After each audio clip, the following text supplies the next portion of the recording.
देखिए, हमें ये समझना है कि पाकिस्तान एक ऐसा मुल्क है जिसने बहुत कुछ एक साल में ऑपरेशन सिंदूर के बाद हासिल किया है।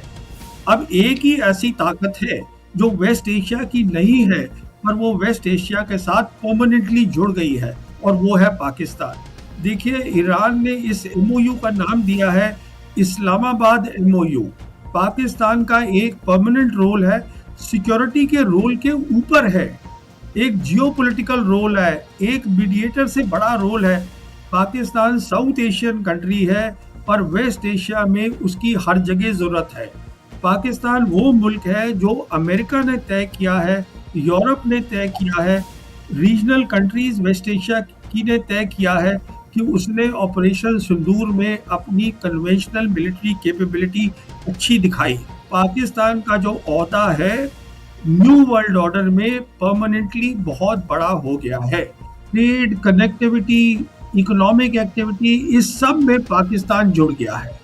जो उसकी जो है रीच है, स्ट्रेटेजिक रीच, वो वेस्ट एशिया में पहुंच चुकी है। ईरानियन ने साफ कह दिया है, हम इजराइल के किसी वेसल को स्ट्रेट ऑफ हॉर्मुज से नहीं जाने देंगे। इजराइल के लिए हमेशा के लिए बात खत्म हो चुकी है। चाइना और रशिया वो तय करेंगे कि वेस्ट एशिया में क्या होगा। सिर्फ आउटसाइड कंट्री जो इन्वॉल्व होगी, इसमें पूरी तरीके से शामिल होगी, वो है पाकिस्तान। समझ रहे हैं न्यू वर्ल्ड ऑर्डर को? तो हमारी शुरुआत पाकिस्तान से होनी है, हमारी शुरुआत चीन से होनी है, यहाँ से हमें शुरुआत करनी है। अमेरिका हमें यहाँ नहीं चाहिए। हमें अपनी फॉरेन पॉलिसी अमेरिका के साथ नहीं जोड़नी है जो हमने जोड़ रखी है। मैं अभी कश्मीर में था, एक हफ्ता वहाँ रहा हूँ, तो वहाँ पर अली खमेनी की बड़ी बड़ी वहाँ उन्होंने पोस्टर्स लगाए हुए हैं, ईरान के फ्लैग चल रहे हैं, और ईरानियंस ने स्पेशल थैंक यू बोला है जम्मू कश्मीर के लोगों को। चाइना ने इसके लिए, पैलेस्टाइन के लिए बहुत सारा पहले से ही काम करके रखा हुआ है।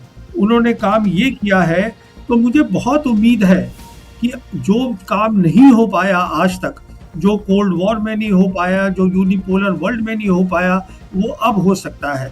हमारी फॉरेन पॉलिसी साफ दिखा रही है, हम अपने रिश्ते इजराइल के साथ मजबूत कर रहे हैं, कमजोर नहीं कर रहे। ईरान के जो पीस टॉक्स चल रही हैं उस पर हर घंटे कुछ नई खबर आ जाती है। मैंने आपको दिखाया था ये बहुत ही ड्रामेटिक नाटकीय वीडियो जिसमें हम देख रहे थे कि कैसे ईरान के विदेश मंत्री आते हैं, पाकिस्तान के नेताओं से, उनके प्रधानमंत्री और सेना अध्यक्ष से मिलते हैं, लेकिन अमेरिका के वाइस प्रेसिडेंट से नहीं मिलते और बिना मिले, बिना तस्वीरें खिंचाए, बिना हाथ मिलाए हुए कमरे से निकल जाते हैं। क्योंकि इससे पहले ट्रंप की धमकी आती है और अब ऑफिशियल ये बात हो चुकी है कि इस धमकी की ही वजह थी, ईरान ने ऑफिशियल कहा है कि इसी वजह से हम इस बातचीत के रास्ते से निकल गए। अब अगली खबर जो आ रही है वो ये कि ईरान के विदेश मंत्री और साथ साथ ईरान के राष्ट्रपति दोनों पहुंच चुके हैं इस्लामाबाद। वहां पर वहां के विदेश मंत्री से मुलाकात उनकी होनी है, आधिकारिक दौरा बताया जा रहा है। इससे पहले ईरान के विदेश मंत्री और साथ साथ गालिबाफ जो कि चीफ नेगोशिएटर हैं, दोनों ओमान भी गए हुए थे, यानी अलग अलग अब देशों का दौरा भी हो रहा है। तीसरी बड़ी खबर इस मामले में ये भी है कि जो सैंक्शंस हैं वो पार्शियली ईरान के ऊपर से अमेरिका ने हटा लिए हैं, और इसका मतलब सीधे ये हुआ कि अब ईरान अपना तेल बेचने के लिए पूरे तरीके से आज़ाद है, जब तक ये उसके पास रहती है आज़ादी। और बताया ये भी जा रहा है कि जो फ्रोज़न एसेट्स हैं, यानी जो पैसा जमा था ईरान का जिसको निकालने की इजाज़त नहीं थी, अल जज़ीरा की रिपोर्ट ये कह रही है कि $50 बिलियन, जी हाँ फिर से सुनिए, $50 बिलियन ईरान को ये रकम वापस मिल सकती है। क्या मायने हैं इस सब के, जबकि इजराइल लगातार लेबनान पे अटैक अपना जारी रखे हुए है? ये पीस टॉक्स का क्या भविष्य होगा?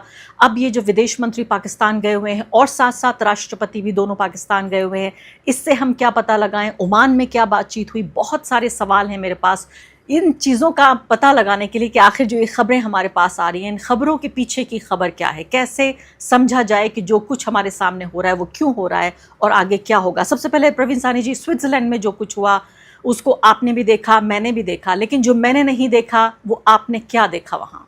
देखिए, सबसे बड़ी बात यह है कि स्विट्जरलैंड जब ये दोनों साइड्स गई हैं, दोनों साइड्स इस लड़ाई को ख़त्म करना चाहती हैं। ईरान चाहती है पीस, ईरान लड़ाई जीत चुका है। ट्रंप के पास, अमेरिका के पास कोई चारा नहीं है, क्योंकि वो लड़ाई हार चुके हैं और उनके पास कोई मिलिट्री ऑप्शन नहीं है। तो जो भी वहाँ पर ड्रामा हुआ या नाटकबाजी जो आपने बयान किया हुआ, उसका एंड नतीजा ये निकला है कि जो हाई लेवल कमिटी है फ्यूचर टॉक्स के लिए, वो बन गई है। हाई लेवल कमिटी में होंगे खालिबाफ, अरागची, जेडी वांस, prime minister of Pakistan and prime minister of Qatar. तो ये तो हाई लेवल वो जो कमेटी है वो बन गई है। उसके साथ साथ 4 ग्रुप्स और बन गए हैं। एक है जो कि सैंक्शंस को देखेगा, एक न्यूक्लियर इश्यूज को देखेगा, एक रिकंस्ट्रक्शन एंड इकोनॉमिक डेवलपमेंट देखेगा ईरान की, और एक जो है जो एमओयू साइन हुआ है उसको मॉनिटर करेगा और उसकी इम्प्लीमेंटेशन देखेगा। साथ में क्या हुआ है, एक डी कॉन्फ्लिक्ट सेल भी खुल गया है, वो सिर्फ लेबनान के लिए है। अच्छा, अब जहां तक ये जो 4 ग्रुप्स हैं, इन 4 ग्रुप्स में सैंक्शन, न्यूक्लियर और मॉनिटर ये अभी इस हिस्से पे कोई बात नहीं हुई है। तो जहां तक सवाल ये है कि डी कॉन्फ्लिक्ट सेल है, उसके अंदर होंगे अमेरिका, ईरान, लेबनान गवर्नमेंट और मीडिएटर्स होंगे कतर और पाकिस्तान। इजराइल इसमें नहीं होगा। और जो आपने बात कही कि ऑयल अब ईरान बेच सकता है, वो उनको वेवर मिल गया है अमेरिका से अगस्त 21 तक। तो ये सिचुएशन है।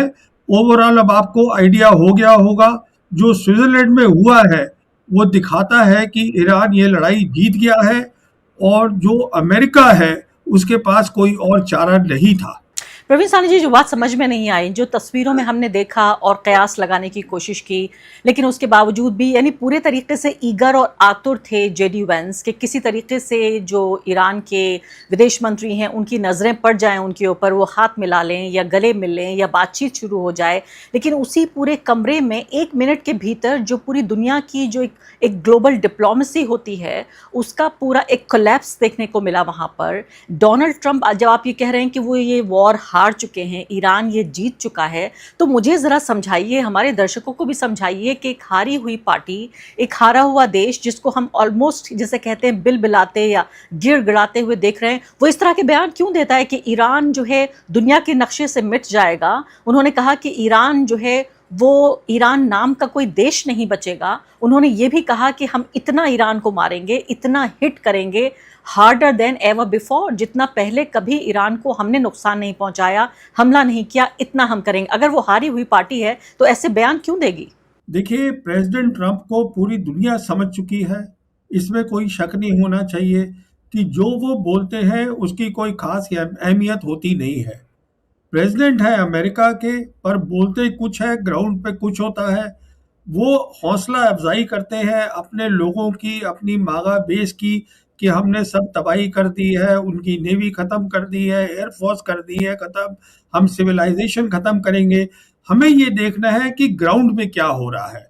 तो ग्राउंड पे ये हो रहा है, देखिए, ये जो एमओयू साइन हुआ है, ये पीस टाइम एमओयू नहीं था जिसमें दोनों साइड जीत सकती हैं, जिसमें हम बोलते हैं विन विन सिचुएशन। ये एमओयू हुआ है लड़ाई के बाद। इसका मतलब एक साइड हारी है, एक साइड जीती है। ये वो एमओयू है जो कि लड़ाई के बाद हुआ है। इसका मतलब ये है जो जीती हुई साइड है वो है ईरान, और इसका आगे मतलब ये है कि जो भी एमओयू में लिखा हुआ है वो ईरान की मिनिमम रिक्वायरमेंट है। ईरान उससे अलग नहीं होगा। अगर अमेरिका उस मिनिमम रिक्वायरमेंट को नहीं मानेगा, ईरान 2 काम कर सकता है। वो फौरन जो है गल्फ ऑफ जो स्ट्रेट ऑफ हर्मोज है उसको बंद कर सकता है, और साथ में वो टॉक से बाहर आ जाएगा। तो जैसे आपने बताया, प्रेसिडेंट ट्रंप ने वहाँ बोला और थ्रेट्स दी उनको ओपनली, हम ये कर देंगे, सिविलाइजेशन हटा देंगे। तो जो ईरानियन टीम थी वो वहाँ से चली गई, जो टॉप लेवल टीम थी, पर उनके नुमाइंदे वही रह गए। उन लोगों ने बातचीत करी, अमेरिकन्स के साथ बातचीत करी। अमेरिकन्स चाहते हैं कि एमओयू जो है उस पर काम शुरू हो। तो उसके तहत जो मैंने आपसे बताया, हाई लेवल कमेटी बन चुकी है, 4 ग्रुप्स बन चुके हैं। ईरान को जो है अमेरिका ने वेवर दे दिया है, आप अपना तेल, अपने पेट्रोकेमिकल्स अब आप बेचिएगा।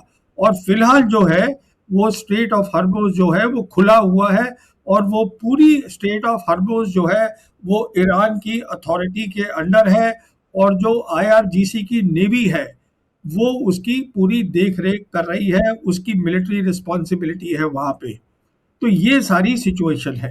आपके जवाब से मुझे दो चीज़ें समझ में आई हैं। पहली बात तो आप ये कह रहे हैं कि सिर्फ जो मेक अमेरिका ग्रेट अगेन, यानी वहाँ के जो राइट विंग नेशनलिस्ट लोग हैं जो डोनाल्ड ट्रंप को वोट जिन्होंने दिया और उनको राष्ट्रपति बनाया, उनकी संतुष्टि के लिए, बहुत कुछ भारत जैसा लग रहा है सुनने में, बिल्कुल उनकी संतुष्टि के लिए इस तरह की बयानबाजी करते हैं, लेकिन साथ साथ उसका सीधा फॉल आउट ये होता है कि बातचीत पर उसका सीधा असर पड़ता है। लेकिन शायद ईरानी साइड भी इस बात को अच्छी तरह समझ गई है कि उस वक्त उन्होंने अपने ऑडियंस के लिए, यानी अपने घर के लोगों के लिए, ईरानियों के लिए, वो वहाँ से कमरे से निकल गए, लेकिन कुछ लोग वहाँ बाकी रहे, जो लोग बातचीत कर रहे थे, जिनको हमने कैमरे पर नहीं देखा। ये सब कुछ ऐसा लगता है कि कोई फिल्म का ये सीन चल रहा है कि पर्दे के पीछे क्या हो रहा है और पर्दे के आगे क्या हो रहा है।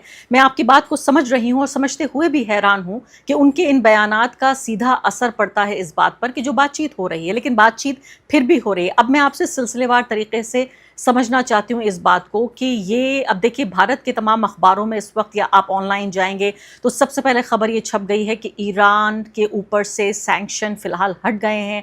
50 साल पुराने ये सैंक्शंस लगे हुए थे। ईरान अपना तेल बेच सकता है, उसकी सबसे बड़ी ताकत, उसके तेल को सोने की तरह बताया जाता है, इतना बेहतरीन, इतना उम्दा क्वालिटी का ये तेल है। तो मुझे ये बताइए इसके मायने क्या हुए, कितना फ़ायदा ईरान को होगा, और क्या ये सिर्फ एक टेम्परेरी रिलीफ है? देखिए, इसमें आपने बहुत सवाल उठाए हैं जिसके मैं बारी बारी जवाब देता हूँ। पहली बात आपने बोली है कि ईरान जो है तेल बेच सकता है, तो वो MOU में लिखा हुआ था कि जैसे ही MOU साइन होगा और फाइनल डील 60 दिन के अंदर होनी है, 2 महीने में होनी है, जो एक्सटेंड भी करी जा सकती है। तो जैसे ही वो साइन हुआ, अमेरिका ने वेवर दे दिया है ईरान को। ईरान जो है अब वो अपना तेल बेच रहा है, पेट्रोकेमिकल्स बेच रहा है। तो ये तो एक बात हो गई। दूसरी बात है सैंक्शंस की। इसकी बहुत खबरें आ रही हैं कि सैंक्शन उठा है कि नहीं उठा है। देखिए, बहुत सारे फ्रोजन एसेट्स हैं, करीबन 150 बिलियन डॉलर्स के आसपास बता रहे हैं, जो कि ईरान के एसेट्स को अमेरिका ने और वेस्टर्न कंट्रीज ने फ्रीज करके रखा हुआ है ओवर द इयर्स।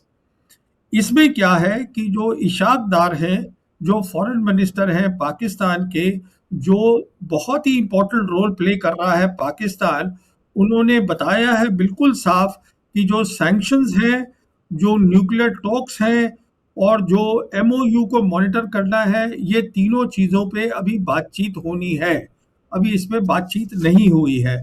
और जहाँ तक सवाल है सैंक्शंस का, सैंक्शंस जैसे ही उठेंगे, जो उठने हैं, बात हो रही है ऑलरेडी कि पहली ट्रांच $6 बिलियन की मिलेगी, जो कि कतारी बैंक में ईरान के एसेट्स फ्रोजन पड़े हैं।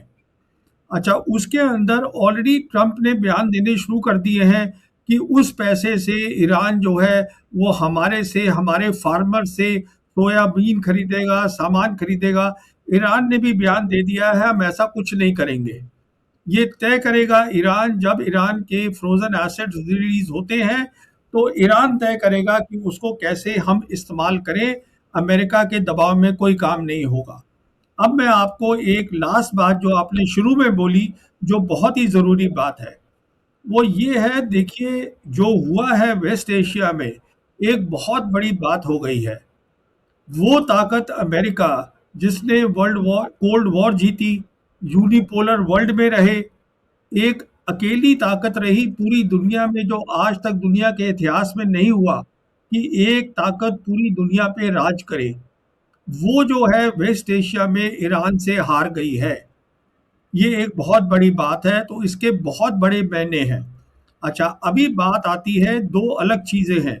एक है मागा बेस और एक है मागा फॉरेन पॉलिसी। ये भी मैं बताना चाहूँगा आपके दर्शकों को। जहाँ तक मागा बेस का सवाल है, ये वो लोग हैं जो कि ट्रंप को फेवर करते हैं, उनकी सोच को फेवर करते हैं कि हम इंडस्ट्रियलाइजेशन करें, मतलब इंडस्ट्री वापस लाएं हम अमेरिका के अंदर। तो ये तो वो है।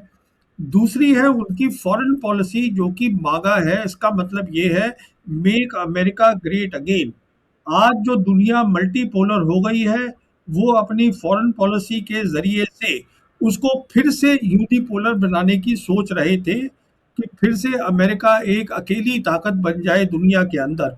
तो वो सब कुछ अब नहीं होने वाला है, ये वेस्ट एशिया में जो लड़ाई हार गए हैं, उसके कारण। बहुत बड़ी बात आप ये कह रहे हैं कि पूरे तरीके से पूरी दुनिया का जो ढांचा जो अब तक हमने जाना था, कम से कम मेरी जनरेशन ने पिछले कई दशकों में सिर्फ ये देखा था कि दुनिया इस तरह की होती है। अब दुनिया अलग तरह की होगी, अलग तरह से दुनिया को देखा जाएगा, उसके काम करने का तरीका अलग होगा, जंग का और अमन का तरीका अलग होगा, कारोबार का तरीका अलग होगा, फॉरेन पॉलिसी बदलेगी। और एक बहुत महत्वपूर्ण जो डिबेट है जो हमारे देश में अभी होनी बाकी है वो ये कि क्या हमारी फॉरेन पॉलिसी, भारत देश की फॉरेन पॉलिसी बदलेगी, क्या भारत की अपने पड़ोसियों के प्रति भी जो पॉलिसी है क्या वो बदलेगी।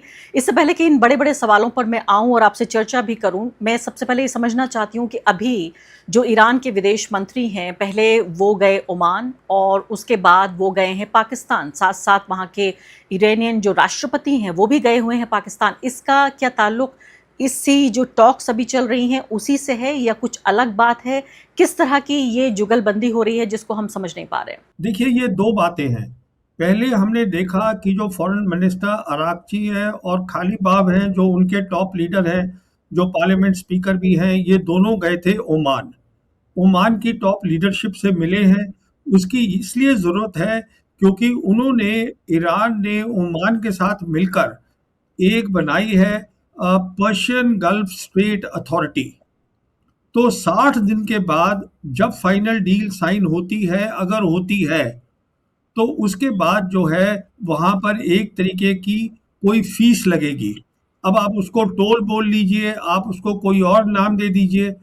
वो ईरानियंस ये कह रहे हैं कि हम दोनों जो है मिलके इसको हम मॉनिटर करेंगे।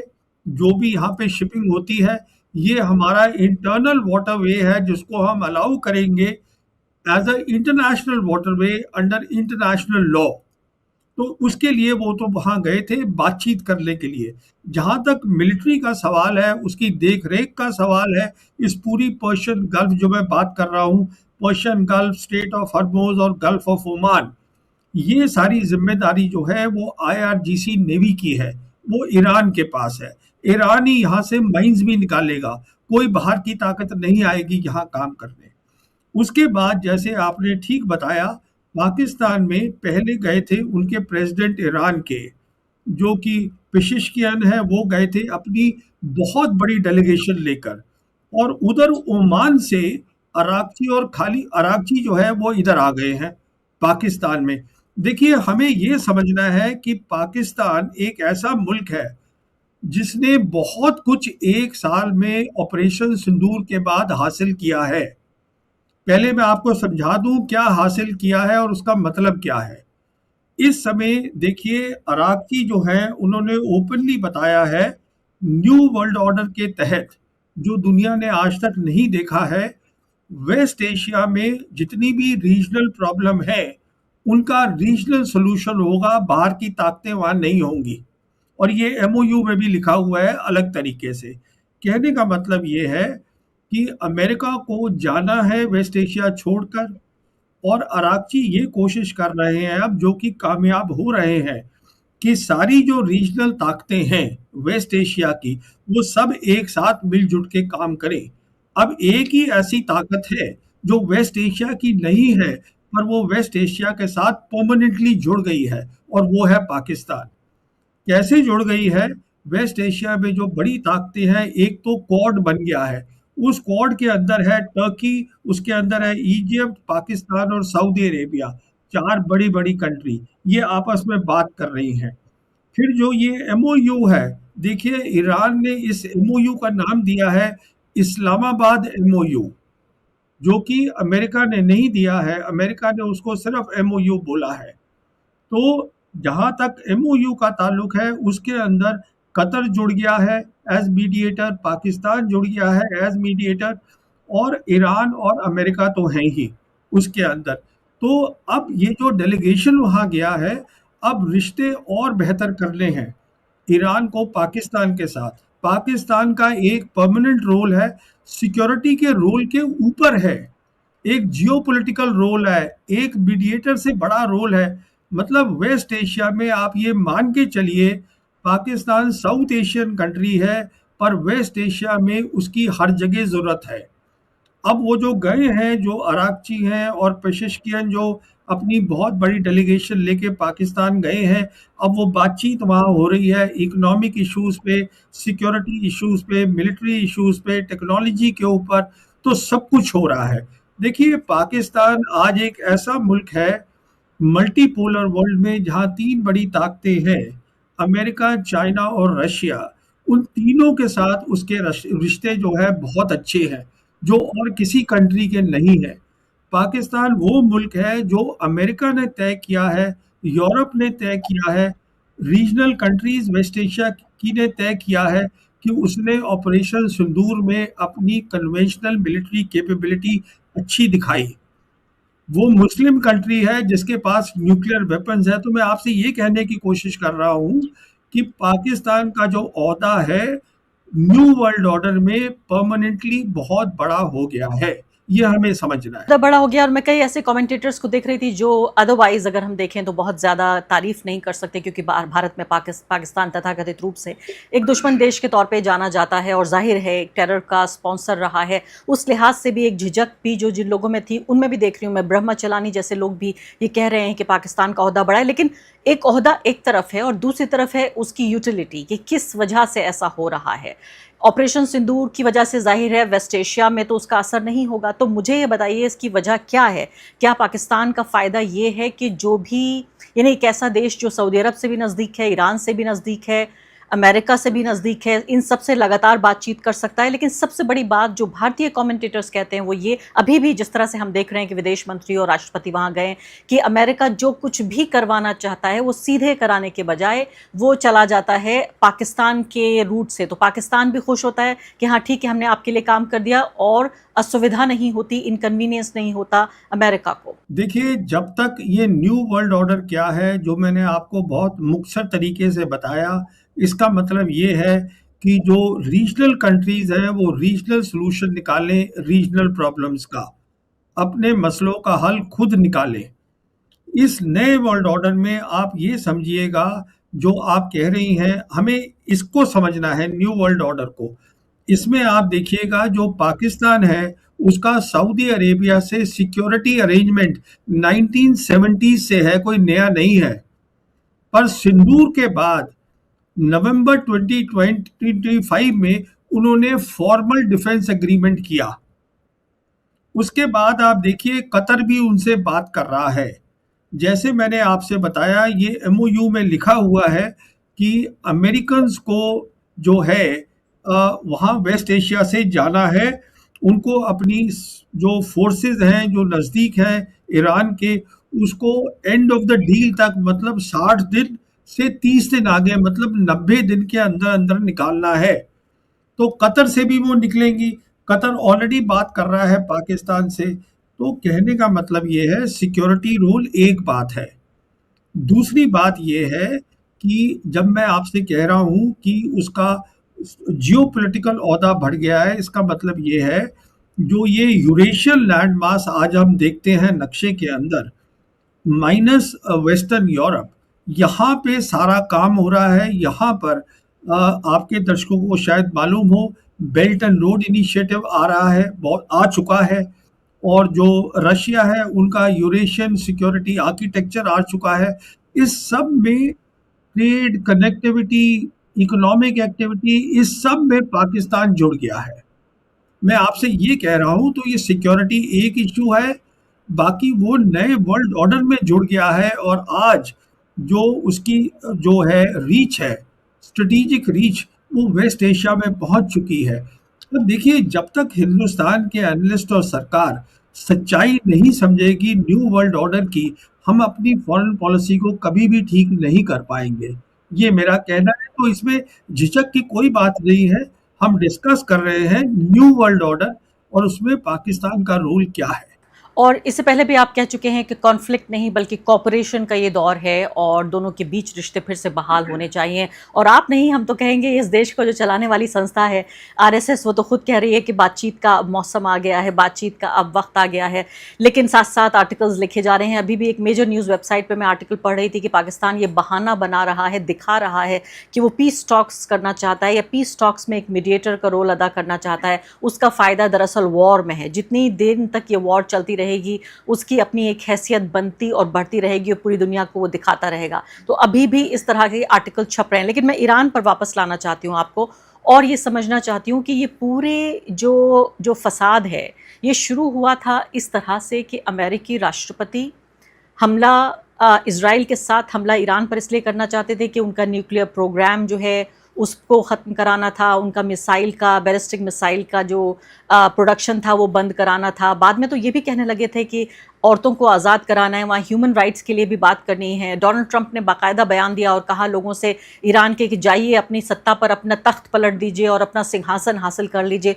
इस तरह की बातें वो कर रहे थे और अब पूरे के पूरा मामला आकर स्ट्रेट ऑफ हॉर्मुज़ पे टिक गया है। कई बार हमने आपसे बातचीत की है और स्ट्रेट ऑफ हॉर्मुज़ के खुलने को लेकर आपने अभी बातचीत में अभी एक तरफ इशारा भी किया, उसी बात को मैं थोड़ा विस्तार से समझना चाहती हूँ कि स्ट्रेट ऑफ हॉर्मुज़ फ़िलहाल खुल गया है। ईरान जब चाहेगा उसको बंद कर देगा, तो उसके हाथ में एक तरह की ये चाबी है। अभी मैं ये भी पढ़ रही हूँ कि ये 60 दिन गुजर जाने के बाद ईरान ये भी सोच रहा है कि फिर से कोई टैक्स या टोल लगाने के बारे में सोच रहा है जिससे उसको आमदनी होगी। तो ये मसला तो कभी सॉल्व होगा नहीं फिर? देखिए, ये लड़ाई जो हुई है, ये वो लड़ाई है जिसमें प्रेसिडेंट ट्रंप ने बिना सोचे समझे उसके अंदर दाखिल हुए हैं।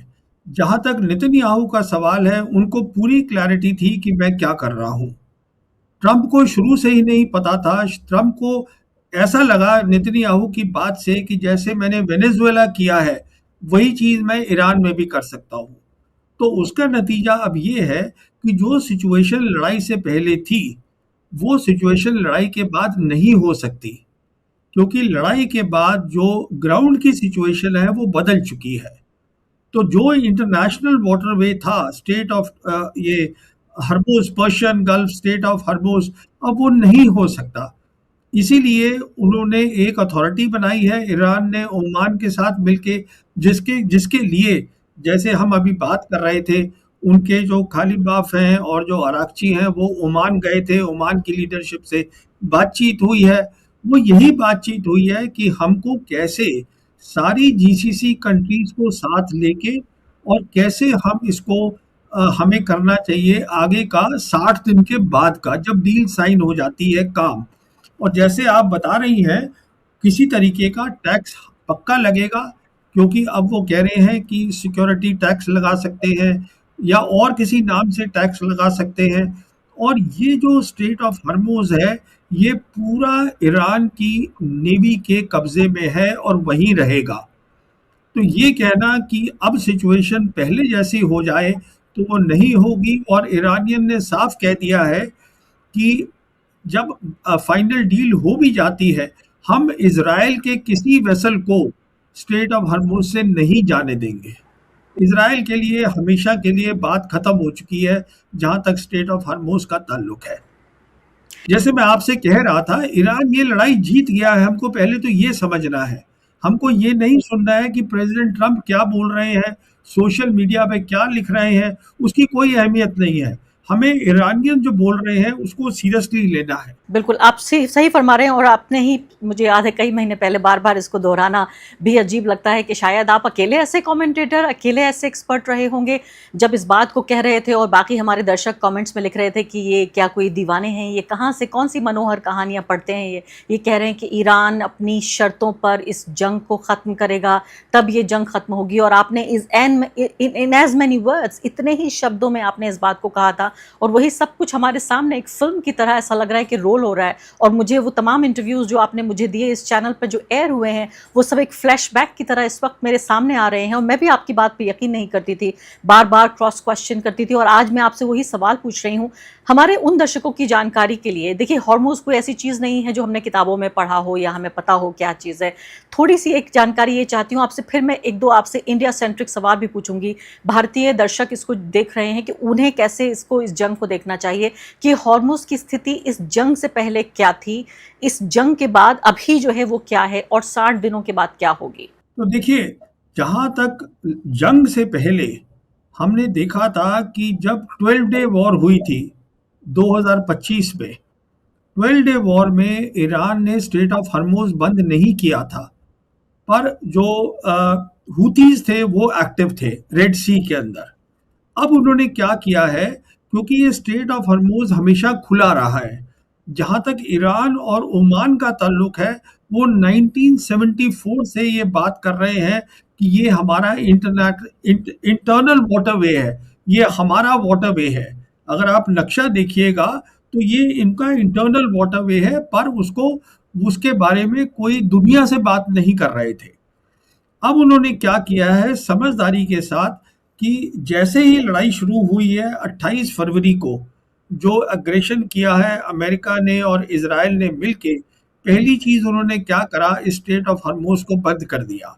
बंद इसलिए कर दिया क्योंकि वो सालों साल इसकी तैयारी कर रहे थे। सालों साल उन्होंने यहाँ मिलिट्री कैपेबिलिटीज लगाई हुई थी। सालों साल उनको पता था इसको हमें कैसे बंद करना है और कैसे इसको चलाना है। और फिर उसके बाद उन्होंने ये पब्लिकली डिक्लेयर कर दिया ईरान ने कि ये हमारी वाटरवे है, ये हमारी टेरिटरी है, और अब हम जो है इस हमारी टेरिटरी है तो हम तय करेंगे हमें क्या करना है। क्योंकि दुनिया आज मल्टीपोलर हो चुकी है, दो बड़ी ताकतें रशिया और चाइना, उन्होंने भी पब्लिकली ये फिर कह दिया कि ये ईरान की टेरिटरी है स्ट्रेट ऑफ हर्मुज। तो अभी प्रेसिडेंट ट्रम्प जो भी बोलते रहते हैं कि मैं उसको उड़ा दूंगा या वो फ्री हो जाएगा, तो ऐसा कुछ नहीं होगा। वो सिर्फ 60 दिन के लिए है, वो तब तक के लिए है जब तक फाइनल डील साइन नहीं होती। और जैसे मैं आपको बता चुका हूँ, अमेरिका के पास कोई मिलिट्री ऑप्शन है नहीं। वो प्रेसिडेंट ट्रम्प चाहते हैं कि मैं जल्दी से जल्दी इस लड़ाई से बाहर निकलूं। तो जीती हुई पार्टी जो होती है वो तय करती है क्या करना है। तो हम देखेंगे अगले 60 दिन, या ये और भी एक्सटेंड होता है, तो हम देखेंगे कि रीजनल प्लेयर्स और ईरान और उनको सपोर्ट करते हुए चाइना और रशिया, वो तय करेंगे कि वेस्ट एशिया में क्या होगा। सिर्फ आउटसाइड कंट्री जो इन्वॉल्व होगी इसमें पूरी तरीके से शामिल होगी, वो है पाकिस्तान। तो हिंदुस्तान को समझना है, क्योंकि हमारे बहुत सारे यहाँ पर इम्पोर्टेंट रीजंस हैं कि हमें वेस्ट एशिया में हमारे वो वर्कर्स काम करते हैं, हमारा यूएई के साथ बहुत, हम वहाँ से तेल लेते हैं, गैस लेते हैं, एलएनजी लेते हैं। तो हमारे को समझना है कि दुनिया कितनी बदल चुकी है और हमको उसी हिसाब से अपनी फॉरेन पॉलिसी को एडजस्ट करना चाहिए। बिल्कुल। लाखों की तादाद में जो लोग खाड़ी के देशों में, गल्फ़ में काम करते हैं भारतीय, वो भी बहुत चिंतित हैं इस वक्त, क्योंकि इस बदलती दुनिया का कैसे सेंस बनाएं कि जो वो काम कर रहे थे, उस काम करने की जो शर्तें थीं और जो रिश्ता था उनका और उस देश का जो उनका होस्ट कंट्री है और बाकी जो उनका अपना खुद का कंट्री है, उस सब के बीच जो रिश्ते बदल रहे हैं। मुझे लगता है एक बड़ी बहस आपके साथ इस पर भी करनी पड़ेगी। बहस से ज़्यादा जानकारी उन लोगों के लिए जो लोग ये समझना चाहते हैं कि आखिर आने वाले 5 साल कैसे होंगे। लेकिन मैं फ़िलहाल भारत की फ़ॉरेन पॉलिसी पे 2 सवाल आपसे पूछना चाहती हूँ इस पूरी वॉर के मद्देनज़र। देखिए, सबसे बड़ी बात तो ये समझना होगा कि हमने we have missed the bus. जो हमारे पास एक मौका था वो हम गंवा चुके हैं, क्योंकि हम एक साइड ले चुके हैं। हम जंग से जब ये शुरू हुई, पहला अटैक फरवरी के महीने में, उससे कुछ घंटे पहले ही हमारे नेता नरेंद्र मोदी जी वो इजराइल गए थे और वहाँ की संसद में जाकर उन्होंने इजराइल के साथ जिस तरह का भाईचारा दिखाया, मदरलैंड फादरलैंड वाला वो स्टेटमेंट भूला नहीं जा सकता। इसका मतलब पहले ही उन्होंने साइड ले ली थी, लेकिन कुछ कोर्स करेक्शन तो किया है। ये बात तो आपको माननी पड़ेगी साहनी जी कि जो ये सोच रहा था, भारत भी पूरी दुनिया की तरह, सिर्फ भारत की बात नहीं है, अमेरिका भी सोच रहा था, बाकी दुनिया भी सोच रही थी कि ईरान 3 दिन की कहानी है, तो इसलिए वो इजराइल के साथ खड़े हो गए अपना राष्ट्रहित देखते हुए। लेकिन जब ये लड़ाई लंबी खिंचती चली गई तो भारत ने भी कोर्स करेक्शन तो किया है। क्या कोर्स करेक्शन किया है बताइए। इस तरह से कि मतलब जो हमारे फॉरेन सेक्रेटरी थे, उन्होंने जाके जब खामनेई साहब की जब हत्या कर दी गई तो जाके डायरी में मैसेज लिखा। इसके बाद जो अटैक हो रहे थे उसके बाद उसमें भी ये कहा कि शांति होनी चाहिए, और अभी डोनाल्ड ट्रंप से भी जो उन्होंने मुलाकात की उसमें भी शांति की एक भावना के तौर पर वो सामने आए। देखिए, ऐसा है कि 28 तारीख को फरवरी लड़ाई शुरू हुई है, 25 तारीख को प्रधानमंत्री इजराइल में थे, और उन्होंने वही सब बातें बोली जो आप बता रही हैं मुझे। अच्छा, जहाँ तक ईरान का ताल्लुक है, मेरी तो नज़र में है नहीं, मैंने कहीं रिपोर्ट कोई पढ़ी नहीं है कि प्रधानमंत्री ने जो अली खमेनी है, जो उनके सुप्रीम लीडर है, जिसको असैसिनेट करा गया, जिसको धोखे से मारा गया, उसके बारे में कोई कंडोलेंस जाहिर करी नहीं, हो। प्रधानमंत्री ने नहीं मैंने किया, तो देखा नहीं। नहीं किया। हाँ, तो देखिए ना, फिर आप बात को समझने की कोशिश करिए, मैं जो आपको कह रहा हूँ और आपके दर्शकों को भी कह रहा हूँ, हमने कोई कोर्स करेक्शन नहीं करा है। अभी भी, आज भी जैसे आप और मैं बात कर रहे हैं, डिफेंस मिनिस्टर इज़राइल के हिंदुस्तान में है। हमारे डिफेंस मिनिस्टर से उनकी बातचीत हो रही है कि कैसे हमारे रिश्ते और मजबूत होने चाहिए। तो मुझे समझ में नहीं आता कैसे हम कोर्स करेक्शन कर रहे हैं। अगर ईरान हमसे अच्छी तरीके से बात कर रहा है तो वो सिर्फ इसलिए बात कर रहा है क्योंकि हिंदुस्तान और ईरान एक सिविलाइजेशन है, जो दोनों एक दूसरे की पहचान बहुत पुरानी है। इसलिए इसलिए नहीं बातचीत कर रहे हैं कि हमारी सरकार के कारण, इसलिए बातचीत कर रहे हैं क्योंकि ब्रिक्स के वो भी मेंबर हैं, एक बहुत वाइज लोग हैं, समझदार लोग हैं। तो मैं समझता हूँ हमें कोर्स करेक्शन करने की ज़रूरत है। और शुरुआत, अगर हम समझ रहे हैं न्यू वर्ल्ड ऑर्डर को, तो हमारी शुरुआत पाकिस्तान से होनी है, हमारी शुरुआत चीन से होनी है, यहाँ से हमें शुरुआत करनी है। क्योंकि जैसे कि आज न्यू वर्ल्ड ऑर्डर के तहत वेस्ट एशिया में रीजनल प्रॉब्लम का रीजनल सॉल्यूशन निकल रहा है, वैसे ही भी हमें साउथ एशिया में रीजनल प्रॉब्लम की रीजनल सॉल्यूशन चाहिए। अमेरिका हमें यहाँ नहीं चाहिए। हमें अपनी फॉरेन पॉलिसी अमेरिका के साथ नहीं जोड़नी है, जो हमने जोड़ रखी है पूरी तरीके से इजराइल के साथ जोड़ रखी है। इजराइल आज जेडी वैंस ने कहा है खुलेआम, जो उपराष्ट्रपति हैं अमेरिका के, कि जेडी, उन्होंने ये कहा है कि इजराइल को आज पूरी दुनिया में अमेरिका के अलावा कोई भी उनके साथ नहीं खड़ा है। वो बताना भूल गए कि हिंदुस्तान खड़ा है इजराइल के साथ। इंटरव्यू देखा था मैंने, वो इंटरव्यू देखा था, आप बिल्कुल ठीक कह रहे हैं। लेकिन जब ईरान के राष्ट्रपति, ईरान के विदेश मंत्री यहाँ पर आए नई दिल्ली में, उनका बड़ा अच्छा स्वागत किया गया।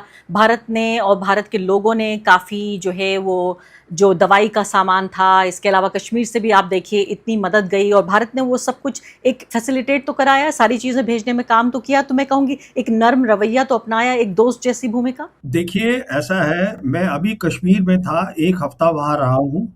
वहाँ पर आप जगह-जगह जाइएगा, तो वहाँ पर अली खमेनी की बड़ी-बड़ी, वहाँ उन्होंने पोस्टर्स लगाए हुए हैं, ईरान के फ्लैग चल रहे हैं, और ईरानियंस ने स्पेशल थैंक यू बोला है जम्मू कश्मीर के लोगों को। तो मैं आपसे वही कहूँगा, जब ब्रिक्स की समिट हो रही है, वहाँ पे अरागची आएँगे और बाकी और नुमाइंदे आएँगे, अरे भाई, उनको तो हम होस्ट हैं, उनको तो स्वागत करना ही है, उसमें कौन-सी नई बात है। मेन बात ये होती है कि क्या हमने उनके जो सुप्रीम लीडर थे, उनको आज तक प्रधानमंत्री ने ये बोला है कि हाँ, हम उसका हमें अफ़सोस है? क्या हमने बोला है कि ये अग्रेशन जो है इज़राइल ने किया था?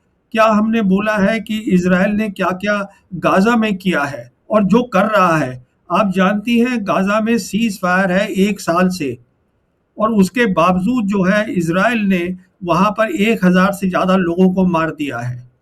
इसीलिए देखिए, आज लेबनान के लिए एक अलग डी कॉन्फ्लिक्ट सेल बनाया गया है। इसका मतलब ये नहीं है कि ईरान जो है वो गाज़ा को भूल गया है, पैलेस्टाइन को भूल गया है। उन्होंने साफ कहा है पैलेस्टाइन इश्यू हमारे लिए इम्पोर्टेंट है, पर ये पहले एमओयू जो है ये फाइनल डील में तब्दील हो जाए, बन जाए, उसके बाद वो जो है पैलेस्टाइन का इश्यू लेंगे, उठाएंगे, उसके बाद वो गाज़ा पे बात करेंगे। और मैं आपके दर्शकों को ये भी बताना चाहूँगा, चाइना ने इसके लिए, पैलेस्टाइन के लिए बहुत सारा पहले से ही काम करके रखा हुआ है। उन्होंने काम ये किया है कि 2025 के अंदर, याद करिएगा, 14 पैलेस्टीनियन ग्रुप, जिसमें फतह और हमस भी थे, वो चाइना के अंदर, चाइना उनको सबको एक साथ लाया था, इसलिए लाया था, बोला था कि ये हम बना रहे हैं एक पैलेस्टीनियन गवर्नेंस स्ट्रक्चर। तो वो उनको इकट्ठा किया था, उस क्योंकि चाइना बार बार बोल रहा है कि पैलेस्टीनियन 2 स्टेट सोल्यूशन रिक्वायर्ड है, ईस्ट जेरूसलम कैपिटल होना चाहिए। कहने का मतलब ये है, ये मसला अभी ख़त्म नहीं हुआ है। ये मसला मैं समझता हूँ न्यू वर्ल्ड ऑर्डर में जहाँ रीजनल कंट्रीज़ का ज़्यादा दबाव होगा, उनकी सोच होगी, उनका काम होगा। अमेरिका यहाँ से जब निकलेगा बाहर, उसकी बेसेस कम होंगी वेस्ट एशिया से। फिर 2 मल्टीपोलर वर्ल्ड है, 3 बड़ी ताकतें हैं, चाइना और रशिया सपोर्ट करती हैं पैलेस्टाइन को। तो मुझे बहुत उम्मीद है कि जो काम नहीं हो पाया आज तक, जो कोल्ड वॉर में नहीं हो पाया, जो यूनिपोलर वर्ल्ड में नहीं हो पाया, वो अब हो सकता है। और जब तक पैलेस्टीनियन का मामला शुरू नहीं होगा, इज़राइल अपनी हरकतों से बाज नहीं आएगा। इज़राइल तब तक सोचता रहेगा कि ग्रेटर इज़राइल हम बना सकते हैं, और इसमें कोई शक और शुबा नहीं होना चाहिए। हम अपनी फॉरेन पॉलिसी की बात कर रहे हैं। हमारी फॉरेन पॉलिसी साफ दिखा रही है, हम अपने रिश्ते इज़राइल के साथ मजबूत कर रहे हैं, कमज़ोर नहीं कर रहे हैं। जी हाँ, बिल्कुल। और साफ-साफ बात ये भी है कि आप देखिए, आप फ़िलिस्तीन का आपने ज़िक्र किया, कई एक्सपर्ट इसी चैनल पर ये कह चुके हैं कि इस पूरे खित्ते में शांति जब तक नहीं लौटेगी, तब तक ये पूरा खित्ता जलता रहेगा, जब तक कि फ़िलिस्तीन के मुद्दे का हल नहीं होगा। अभी अब हम और आप बात कर रहे हैं, इज़राइल ने आप देखिए लेबनान में 4 लोगों को मार दिया। इज़राइल के एक्सपर्ट ये कह रहे हैं कि डी-लिंक कीजिए आप लेबनान और ईरान के साथ ये जो पीस टॉक्स चल रही है, यानी कि लेबनान में हमें कत्लेआम की इजाज़त दीजिए और साथ-साथ ईरान के लिए आप बातचीत भी करते रहिए। और सबसे बड़ी बात भारत के मद्देनज़र, तो प्रवीण साहनी जी, और इसी पर बात ख़त्म भी करूँगी मैं, कि जब अमेरिका बातचीत कर रहा है ईरान से और अमेरिका पूरे खित्ते में जाकर रीच आउट कर रहा है, तो भारत को अगर अमेरिका का दोस्त भी मान लें, तो जब दोस्त बातचीत कर रहा है, वो पीस टॉक्स कर रहा है, तो आखिर भारत को क्यों एतराज़ होना चाहिए? भारत के नेताओं को, विदेश मंत्री को, प्रधानमंत्री को एतराज़ क्यों होना चाहिए?